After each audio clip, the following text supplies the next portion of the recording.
இதில் வந்து பொதுமக்கள் நாங்கள் தான் ரொம்ப கஷ்டப்பட்டுக்கிறோம். இந்த 6 மாதமா யாராவது ஆஃபீஸ் இல்லை, நாங்கள் அவ்வளோ கஷ்டப்பட்டுக்கிறோம். எங்கள் பணத்தை கொடுத்துட்டு என் பணமாக இருந்தால் கூட போதுன்னு விட்டுருவேன். ஆனால் ஊராப்பட்டு பணம்லாம் வாங்கி போட்டுக்கிறேன். நான் சாவத்து தவிர வேறு வழி இல்லை. எங்கள் வீட்டுக்காரர் கிடையாது, என் பொண்ணு ஒன்று தான் இருக்குது. அதை வச்சு கூட கூட்டா சார்லஸ் மிரட்டுறாரு.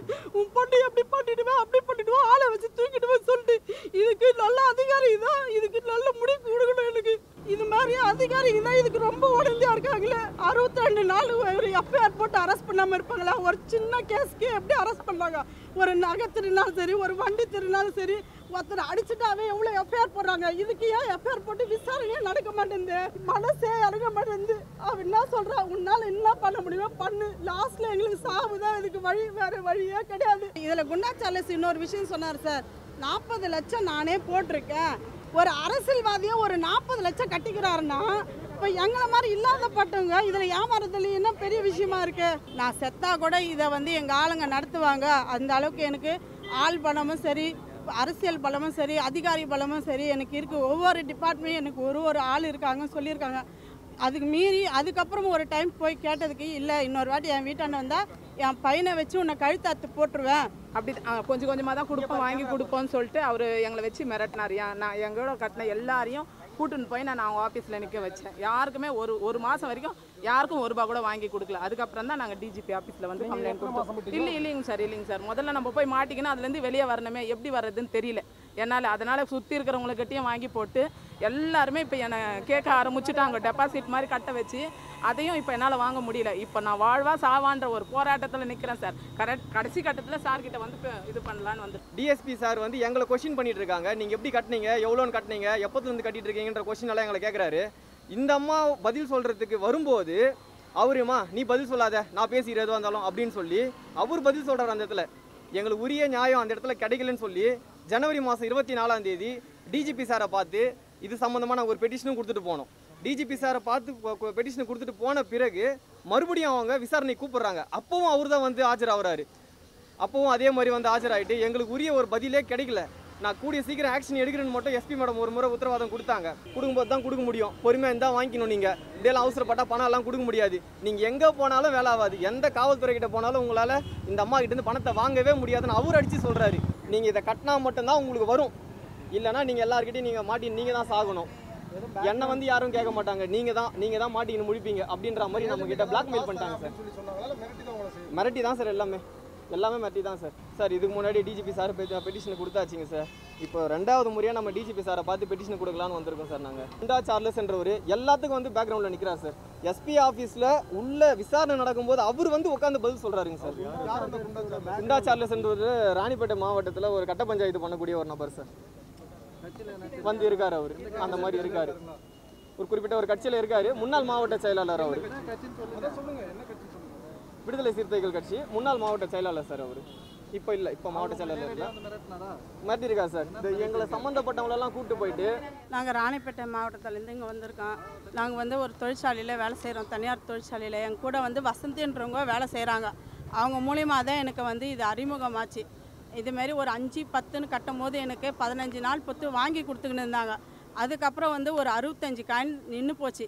அதை கேட்டதுக்கு இது வந்து 4 பேர் வந்து சேர்ந்து கட்டினாதான் இது பழசை வந்து ரிலீஸ் பண்ண முடியும், நீ ஆளுங்களை பிடிச்சி கட்டு, 15 நாளைக்கு ஒரு வாட்டி வாங்கி தரேன் அப்படின்னு நம்பிக்கை கொடுத்த பிறகு அந்த 65 காயின் நம்ம வெளியே எடுக்கணுமேன்றதுக்கு திரும்ப போய் ஒரு 25 காயின் போட்டு மாட்டிக்கின்னு திரும்ப அப்பப்போ காணாமல் போயிடுவாங்க. 15 நாள் வரைக்கும் நாங்கள் வெயிட் பண்ணுவோம். அதை வாங்குற வரைக்கும் 15 நாள் ஆனவொடனே போய் கேட்டவொடனே இல்லை அவங்க வீட்டில் எதுவுமே பிரச்சனை, ஊருக்கு போயிட்டுக்கிறாங்க அப்படின்னு சொல்லிட்டு இன்னொரு 15 நாள் லேட் பண்ணுவாங்க.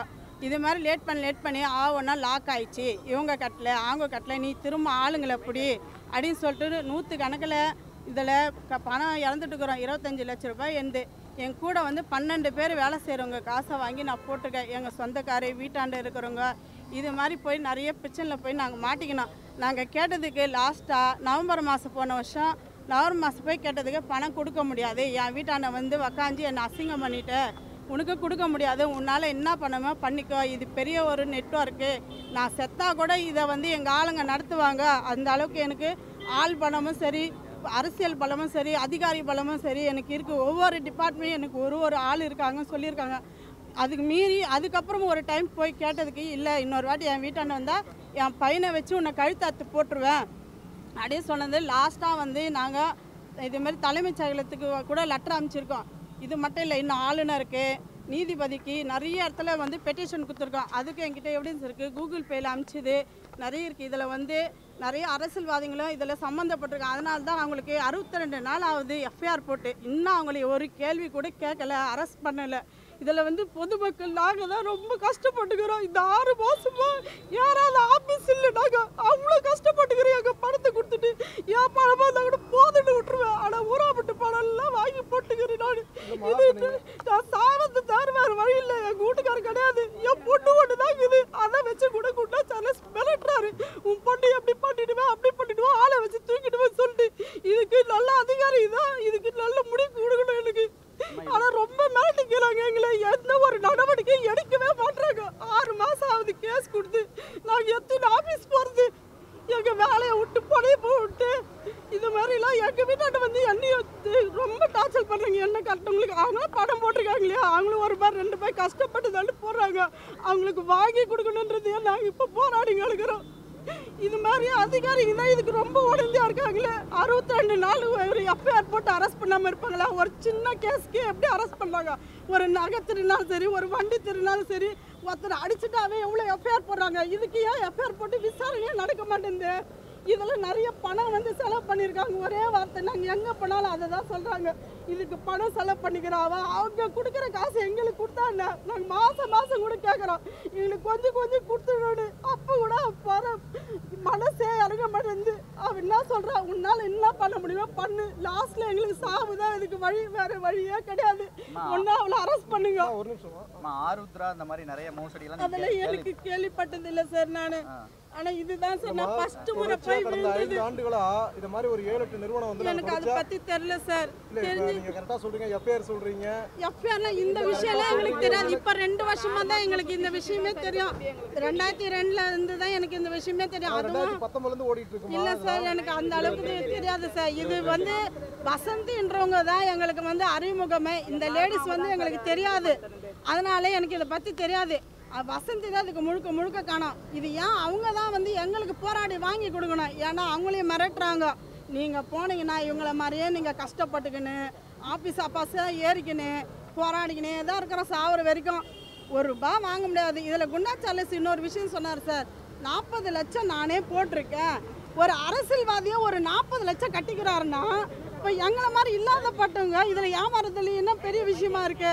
நீங்க எவ்வளவுமா கொடுத்துறீங்க? நான் 25 லட்சம் கட்டியிருக்கேன் சார். 25 லட்சம் ரூபாய். 25 நாங்களும் ஷூ ஃபேக்டரி தான் சார் வேலை செய்கிறேன். நான் வேலை கொஞ்சம் ரிசைன் பண்ணி காசு கொஞ்சம் வச்சுருந்தேன். அந்த கொஞ்சம் காசும் இது கூட இருக்கிறவங்க ஒரு 50 காயின் ஒரு 12 பேர் கட்டினாங்க சார். அதுவே ஆயிடுச்சு 500 காயின் கிட்ட. இது மாதிரி தான் ஏமாத்தின்னு இருக்காங்க. இதுக்கு நல்ல முடிவு வரணும் சார். இது லாஸ்ட் இங்கே தான் ஒரு முடிவு கிடைக்கும். நாங்கள் ஒரு முற்றுப்புள்ளிக்காக இங்கே வந்திருக்கோம். என் பேர் கங்கா சார். ராணிப்பேட்டை மாவட்டத்திலேருந்து நாங்கள் எல்லாரும் வந்திருக்கோம். ராணிப்பேட்டை மாவட்டத்தில் பார்த்தீங்கன்னா சசிகலான்ற ஒரு லேடி குறைஞ்ச விலைக்கு கோல்டு காயின் கொடுக்குறேன் அப்படின்னு சொல்லி பல நூற்றுக்கணக்கான பேர்கிட்ட பல கோடி சம்மந்தப்பட்ட ஒரு தொகையை வந்து அந்த அம்மா இது வரைக்கும் வாங்கிக்கிட்டு அதுக்கு பாதி அமௌண்ட்டை கொடுத்துட்டு பாதி அமௌண்ட்டை கொடுக்காம இப்போ வரைக்கும் ஏமாற்றிட்டு இருக்காங்க. இது சம்மந்தமாக அந்த அம்மா கிட்ட போய் நம்ம கேட்கும்போது கம்பெனி ஸ்ரீ பாலாஜி மார்க்கெட்டிங் அப்படின்ற ஒரு நிறுவனத்தில் நான் ஒரு பெரிய ஏஜென்ட்டு, அந்த கம்பெனி எனக்கு அமௌண்ட்டை கொடுத்தா மட்டும்தான் என்னால் கொடுக்க முடியும், அது வரைக்கும் என்னால் உங்களுக்கு அமௌண்ட்டெல்லாம் கொடுக்க முடியாது அப்படின்னு சொல்லி இவ்வளோ நாளாக அழகழிச்சிட்டு இருக்காங்க. கடந்த 6 மாதத்துக்கு முன்னாடி நவம்பர் மாதம் ஃபஸ்ட்டு ராணிப்பேட்டை எஸ்பி மேடமை பார்த்து நாங்கள் இது சம்மந்தமாக ஒரு பெட்டிஷனை கொடுக்குறோம். அன்றைக்கி கொடுத்ததுலேருந்து ஒரே ஒரு முறை அந்த அம்மா விசாரணை கூப்பிட்டாங்க. அந்த அம்மா விசாரணைக்கு ஆஜராகும் போது ராணிப்பேட்டை மாவட்டத்தில் குண்டா சார்லஸ் அப்படின்னு சொல்லி ஒரு நபர் இருக்கார். அவர் அந்த அம்மாவுக்காக வந்து ஆஜராகிறாரு. டிஎஸ்பி சார் வந்து எங்களை கொஸ்டின் பண்ணிட்டு இருக்காங்க, நீங்கள் எப்படி கட்டினீங்க, எவ்வளோன்னு கட்டினீங்க, எப்போத்துலேருந்து கட்டிட்டு இருக்கீங்கன்ற கொஸ்டின் எல்லாம் எங்களை கேட்குறாரு. இந்த அம்மா பதில் சொல்கிறதுக்கு வரும்போது அவருமா நீ பதில் சொல்லாத, நான் பேசிடுறது எதுவாக இருந்தாலும் அப்படின்னு சொல்லி அவர் பதில் சொல்கிறார். அந்த இடத்துல எங்களுக்கு உரிய நியாயம் அந்த இடத்துல கிடைக்கலன்னு சொல்லி ஜனவரி மாதம் 24ஆம் தேதி டிஜிபி சாரை பார்த்து இது சம்மந்தமான ஒரு பெட்டிஷனும் கொடுத்துட்டு போனோம். டிஜிபி சாரை பார்த்து பெட்டிஷனை கொடுத்துட்டு போன பிறகு மறுபடியும் அவங்க விசாரணை கூப்பிட்றாங்க. அப்பவும் அவர் தான் வந்து ஆஜராகிறாரு. அப்பவும் அதே மாதிரி வந்து ஆஜராகிட்டு எங்களுக்கு உரிய ஒரு பதிலே கிடைக்கல, நான் கூடிய சீக்கிரம் ஆக்ஷன் எடுக்கிறேன்னு மட்டும் எஸ்பி மேடம் ஒரு முறை உத்தரவாதம் கொடுத்தாங்க. அதுக்கப்புறமா எஃப்ஐஆரும் போட்டுட்டாங்க. எங்களை மொத்தம் 4 பேர் அந்த குடும்பத்தில் சேர்ந்து நம்மளை ஏமாத்துனது எஃப்ஐஆரும் போட்டாங்க. ஆனால் இது வரைக்கும் அந்த அம்மாவை அரெஸ்ட் பண்ணவே கிடையாது. கரெக்டாக மார்ச் 25ஆம் தேதி எஃப்ஐஆர் போட்டுது அந்த அம்மா மேலே. அந்த அம்மா அது பார்த்தசாரதி, அலெக்ஸ் பாண்டியன், பூஜா, அருண் அப்படின்ற மொத்தம் 5 பேர் மேலே எஃப்ஐஆர் போட்டிருக்காங்க. மார்ச் 25ஆம் தேதி 2024 மார்ச் இது போட்டது, எஃப்ஐஆர் போட்டது. ஆனால் இது வரைக்கும் அரெஸ்ட் பண்ணலை. இப்போ இது சம்மந்தமாக டிஜிபி சாரை பார்த்து இந்த பெட்டிஷனை கொடுக்கலான்னு வந்திருக்கோம். அவங்க மேலே உரிய நடவடிக்கை எடுத்து நூற்றுக்கணக்கான பாதிக்கப்பட்ட பல கோடி ரூபாய், இதில் எங்களுக்கு நிறைய குடும்பத்தில் பல சிக்கல்கள் வந்துட்டு இருக்கு. ஒரு நாளும் வாழ்வாதாரமே பார்த்தீங்கன்னா ஒரு பெரிய கேள்விக்குறியாக இருக்குது எங்களுக்கு. ஏமாந்தது உண்மை தான். எங்களை மாதிரியே இதுக்கு முன்னாடி இந்த ஐஎஃப்எஸ், ஆருத்ரா இதே மாதிரி நிறுவனங்கள் வந்து பொதுமக்கள்கிட்ட பல கோடிகளை வந்து ஏமாற்றிட்டு அவங்க இது பண்ணிட்டாங்க. அதை வந்து எப்படி காவல்துறை எவ்வளோ சிறப்பாக அணுகி எல்லாருக்கும் திரும்ப பெற்றுக் கொடுக்கறதுக்கு முயற்சிகள் எடுத்தாங்களோ அதே மாதிரி டிஜிபி சார் நாங்கள் இழந்த பணத்தையும் எவ்வளோ உடனடியாக அதை மீட்டு கொடுக்கறதுக்கு வழிவகைகள் ஏற்படுத்தணுமோ அந்த மாதிரி கொஞ்சம் ஏற்படுத்தி கொடுத்தா ரொம்ப சிறப்பாக இருக்கும். பல பேரோட குடும்ப வாழ்வாதாரம் வந்து இதனால் காப்பாற்றப்படும். என்ன அறிவிப்பு அவங்க கொடுத்தாங்க? எவ்வளோ கட்டினா எவ்வளோ, என்ன மாதிரி ஸ்கீம்ஸ் சார்? என்னன்னா, நான் உதாரணத்துக்கு சொல்கிறேன் சார். இன்றைக்கி வந்து 1 கிராம் கோல்டு காயின் வந்து மார்க்கெட் ப்ரைஸ் 5500 ரூபாய் அப்படின்னா இந்த அம்மா வந்து நம்மக்கிட்ட 4500 ரூபாய் வாங்குவாங்க. 1000 ரூபாய் உங்களுக்கு வந்து ப்ராஃபிட்டு. ஏன்னா இவங்க வந்து பார்த்தீங்கன்னா அது கோல்டு எங்கேருந்து எடுத்துகிட்டு வராங்க, யார் எடுத்துகிட்டு வராங்க இதெல்லாம் சொல்ல மாட்டாங்க. என்கிட்ட கேட்டோம்னா பாலாஜி மார்க்கெட்டிங் ஈரோடு தான் ஹெட் ஆஃபீஸு. அங்கே வேலை செய்கிற ஒருத்தர் வந்து நம்ம ராணிப்பேட்டையில் இருக்காங்க. அவங்க கோல்டை வந்து குறைஞ்ச விலைக்கு இங்கே நமக்கு கொடுக்குறாங்க. இதை மட்டும்தான் சொல்லுவாங்க எப்போ கேட்டாலும். ஃபஸ்ட்டு ஸ்டார்டிங்கில் கொஞ்சம் கரெக்டாக கொடுத்துட்டு வந்தாங்க. அந்த ஆசையை தூண்டுற மாதிரி இப்போது ஒரு கிராம் 4500 ரூபான்னு சொல்லி நம்மக்கிட்ட வாங்குவாங்க. 100 கிராமுக்கு வந்து பார்த்தீங்கன்னா 4.5 லட்சம் ஆகுது. 4.5 லட்ச ரூபாய் பணத்தை நாங்கள் கட்டிட்டோம் அப்படின்னா அதில் ஒரு 50 கிராம் வரைக்கும் கொடுப்பாங்க கையில். மீதி 50 கிராமை வந்து கொடுக்க மாட்டாங்க. அந்த மாதிரி திடீர்னு எங்கன்னா போயிடுவாங்க. அந்த அம்மாவை நம்ம தேடி ஒரு 10 நாள் கழிச்சு மறுபடியும் வந்துடுவாங்க. அப்போ போகும்போது பார்த்தீங்கன்னா அவங்க பஞ்சாயத்துக்கு கூட்டின்னு போயிடுவாங்க. நம்ம பைசா அந்த அம்மா கிட்ட கேட்டு போனாலே பஞ்சாயத்துக்கு குண்டா சார்லஸ் என்றவர்கிட்ட கூப்பிட்டு போயிடுவாங்க. அந்த அம்மா அவர் பின்னாடி போயிட்டு நின்றுறாங்க எப்போ பாருமே. அவர் வந்து பார்த்தீங்கன்னாப்பா கொடுக்கும்போது தான் கொடுக்க முடியும், பொறுமையாக இருந்தால் வாங்கிக்கணும். நீங்கள் இப்படியெல்லாம் அவசரப்பட்டால் பணம் எல்லாம் கொடுக்க முடியாது. நீங்கள் எங்கே போனாலும் வேலை ஆகாது. எந்த காவல்துறை கிட்ட போனாலும் உங்களால் இந்த அம்மா கிட்டேருந்து பணத்தை வாங்கவே முடியாதுன்னு அவர் அடித்து சொல்கிறாரு. அவருக்கும் இதுக்கும் என்ன சம்மந்தம்? மார்க்கெட்டை விட பல மடங்கு வந்து ரேட்டை குறைச்சி தராங்கன்னு சொல்றீங்க. ஏன் உங்களுக்கு சந்தேகம் வரல? இது குறித்து ஏன் அப்பவே நீங்கள் காவல்துறையிட்ட சொல்லலை? ஏமாந்ததுக்கு அப்புறம் ஏன் சொல்றீங்க? இது என்னன்னா, அவங்க சொல்கிற அந்த காரணங்கள் வந்து அதுக்கேற்ற மாதிரி இருக்கும். இப்போ ஒரு பெரிய கடையில் வச்சு விற்கிறாங்கன்னா அங்கே வந்து ஆட்கூலி எல்லாம் இருக்கும். அந்த பெரிய பில்டிங்கில் ஏசி போட்டிருப்பாங்க. அந்த மாதிரி ஒரு நிறைய காரணம் சொல்லுவாங்க. அவங்களுக்கு எக்ஸ்பென்ஸ் எல்லாம் நிறைய இருக்கும். அந்த மாதிரியெல்லாம் இதில் எதுவுமே கிடையாது. அதனால் உங்களுக்கு 1000 ரூபாய் எங்களால் கம்மியாக கொடுக்க முடியும் அப்படின்னு சொல்லி அந்த அம்மா நம்ம கிட்ட கொடுத்து ரேட் வந்தாலுமே மார்க்கெட் பிரைஸ் இருக்குது. இந்த மாதிரி ஒருத்தவங்க கம்மியாக தரும்போது ஏன் உங்க மேலே சந்தேகம் வர மாட்டேங்குது? ஏன் போய் காவல்துறை புகார் தரல? ஸ்டார்டிங்கில் வந்து பார்த்தீங்கன்னா சொன்ன மாதிரி கரெக்டாக கொடுத்தாங்க சார். அதனால் சந்தேகம் வரல சார். ஸ்டார்டிங்கில் ஒரு கட்டத்துக்கு மேலே அவங்க சொன்ன மாதிரி அதில் கொஞ்சம் கூட அவங்க நிற்கவே இல்லை. நம்ம பாதி பணத்தை கட்டிட்ட பிறகு மீதி பணத்தை கட்ட சொல்லி நம்மளை வற்புறுத்துறாங்க. கட்டினா மட்டும்தான் நான் உங்களுக்கு மீதி காயினை கொடுப்பேன், இல்லைனா எங்களால் கொடுக்கவே முடியாது, நீங்கள் எங்கே வேணால் போய் கம்ப்ளைண்ட் பண்ணிக்கோங்க, எங்களை ஒன்றும் பண்ண முடியாது, இது பெரிய நெட்வொர்க்குன்றாங்க. இது பெரிய நெட்வொர்க், உங்களால் என்ன பண்ணிட முடியும், நீங்கள் எல்லாம் என்ன அன்றாட காட்சி என்ன பண்ணிட முடியும் உங்களால் அப்படின்றாங்க சார். இதில் இந்த ஸ்கீமை சொன்னாங்க, நீங்கள் எத்தனை மாதம் கட்டினீங்க சார்? நமக்கு தெரிய வந்துச்சு 2022 நவம்பர் மாதம் அந்த அம்மா அறிமுகம் மாறாங்க. ஃபஸ்ட்டு எனக்கு அந்த அம்மா மேலே பெருசாக நம்பிக்கை இல்லை. ஆனால் நம்ம ஏரியாவில் ஒரு அண்ணன், நான் அவரை பற்றி ஃபுல்லாக விசாரிச்சிட்டேன். எந்த பிரச்சனையும் கிடையாது, எல்லாம் தெளிவாக இருக்குது, இந்த பிஸ்னஸ் வந்து நல்லபடியாக போயிட்டு இருக்குன்ற மாதிரி நம்மளை அறிமுகப்படுத்தி விட்டார். தொடக்கத்தில் கொஞ்சம் கட்டினா கரெக்டாக கொடுத்தாங்க. அது சம்மந்தமாக நம்ம மேலும் கொஞ்சம் கட்டி லாக் ஆகிடுச்சு. ஒரு ஃபஸ்ட்டு வந்து லாபத்துக்காக கட்டினது போக பார்த்தீங்கன்னா லாபத்துக்காகலாம் நாங்கள் யாருமே கட்டலை. கட்டின பைசாவை மீட்டு எடுக்கிறதுக்காகவே நாங்கள் திரும்ப கட்டணும். கடன் வாங்கி பசங்கிட்ட கொஞ்சம் பேசி நாங்கள் கொஞ்சம் பேர் சேர்த்து விட்டு இன்றைக்கி அப்படியெல்லாம் மாட்டிக்கிட்டு இப்போது என்னோட காசு மட்டுமே 1,16 லட்ச ரூபாய் நான் இழந்த தொகை மட்டும் 1,16 லட்சம் நான் இழந்த தொகை. இன்னும் எங்களை மாதிரி இப்போ இங்கே வந்திருக்கிறவங்களாம் பார்த்தீங்கன்னா 25 லட்சம், 1,50 லட்சம், 20 லட்சம் அந்த மாதிரி எல்லாம் இழந்தவங்க தான் வந்திருக்காங்க. இன்னும் பாதிக்கப்பட்ட நூற்றுக்கணக்கான பேர் இருக்காங்க, அவங்கெல்லாம் வரல இது வரைக்கும். நீங்கள் 1,16 லட்சம் நீங்கள் என்ன வேலை பார்க்குறீங்க? துணி கடை வச்சுருக்கேன் சார். நான் ஆண்கள் ஆடைகம் துணி கடை வச்சுருக்கேன். நான் 13 பேர்கிட்ட பைசா வாங்கி நான் முன்னாடி நின்று நான் வாங்கி போட்டுக்கிறேன். இப்போ அப்போ நீங்களும் அதில் வந்து ஒரு ஏஜென்ட் மாதிரி செயல்பட்டுருக்கீங்க. நம்மளை அந்த மாதிரி அவங்க உருவாக்கிட்டாங்க. நீங்கள் இதை கட்டினா மட்டும்தான் உங்களுக்கு வரும், இல்லைனா நீங்கள் எல்லாருக்கிட்டையும் நீங்கள் மாட்டி நீங்கள் தான் சாகணும். என்னை வந்து யாரும் கேட்க மாட்டாங்க, நீங்கள் தான் மாட்டின்னு முடிப்பீங்க அப்படின்ற மாதிரி நம்ம கிட்ட பிளாக்மெயில் பண்ணிட்டாங்க சார். மிரட்டி தான் சார், எல்லாமே மிரட்டி தான் சார். சார் இதுக்கு முன்னாடி டிஜிபி சார் பெட்டிஷன் கொடுத்தாச்சுங்க சார். இப்போ 2வது முறையாக நம்ம டிஜிபி சாரை பார்த்து பெட்டிஷன் கொடுக்கலான்னு வந்திருக்கோம் சார். நாங்கள் அவங்களுக்கு ஏதோ பேக்ரவுண்ட் ஏதாவது சார் பேக்ரவுண்ட் பார்த்தீங்கன்னா அவங்க வெளிப்படையாக சொல்ல மாட்டாங்க சார். ஆனால் குண்டா சார்லஸ் என்றவர் எல்லாத்துக்கும் வந்து பேக்ரவுண்டில் நிற்கிறார் சார். எஸ்பி ஆஃபீஸில் உள்ள விசாரணை நடக்கும்போது அவர் வந்து உட்காந்து பதில் சொல்கிறாருங்க சார். யார் அந்த குண்டா சார்லஸ்? குண்டா சார்லஸ் என்றவர் ராணிப்பேட்டை மாவட்டத்தில் ஒரு கட்ட பஞ்சாயத்து பண்ணக்கூடிய ஒரு நபர் சார். வந்து இருக்காரு அவர், அந்த மாதிரி இருக்காரு. ஒரு குறிப்பிட்ட ஒரு கட்சியில் இருக்காரு. முன்னாள் மாவட்ட செயலாளர் அவர். விடுதலை சிறுத்தைகள் கட்சி முன்னாள் மாவட்ட செயலாளர் சார் அவர். இப்போ இல்லை, இப்போ மாவட்ட செயலாளர் இல்லை. மிரட்டிருக்கா சார். இந்த எங்களை சம்மந்தப்பட்டவங்களெல்லாம் கூப்பிட்டு போயிட்டு என்னை கூட்டிட்டு போய் குண்டா சார்லஸ்ன்றவர் அவர் ஆஃபீஸில் வச்சு ஒரு மாசமா என்னை மிரட்டினாரு.